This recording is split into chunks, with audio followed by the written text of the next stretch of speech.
अरे कुलक्षणी, अरे ते देख के ना चल सकत रही सा? आजो के दिन में ते अंधेरिया गई बड़ीस का?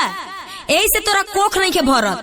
ई बझिनिया के बोल बोल के आदमी थक जाला, लेकिन एकर कहियो चल रहो ना सुधरी। अरे माई तू टेंशन काहे लेत हो?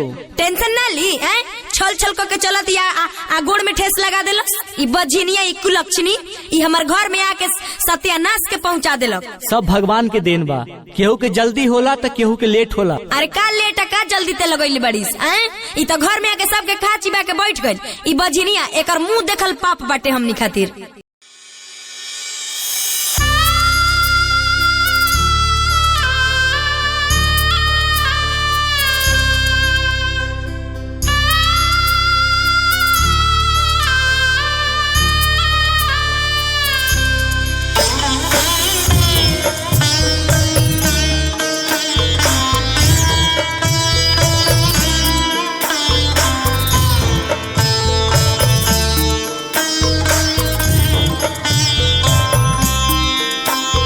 सुना लागे घरबा अंगनवा छठी मैया, एके गो बबुआ बिनया। छठी मैया एके गो बबुआ बिनया।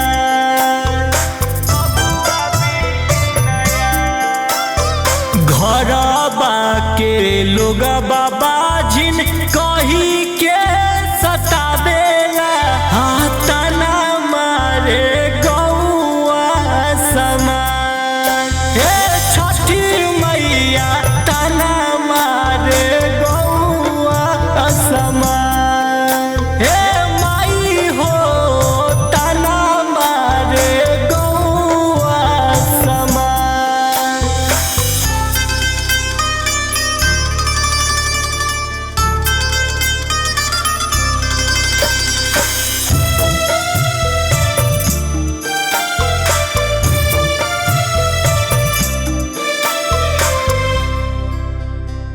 बिनती करिले हम भर दिन गोदिया, ई तोहरे पहबे हमना।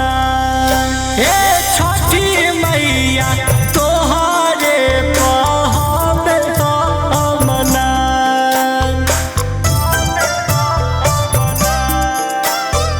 तू नहीं सुनबू के करा सुनाइब, फाटल करे जाबा के राह। छठी मैया फाटल करे जाबा के राह।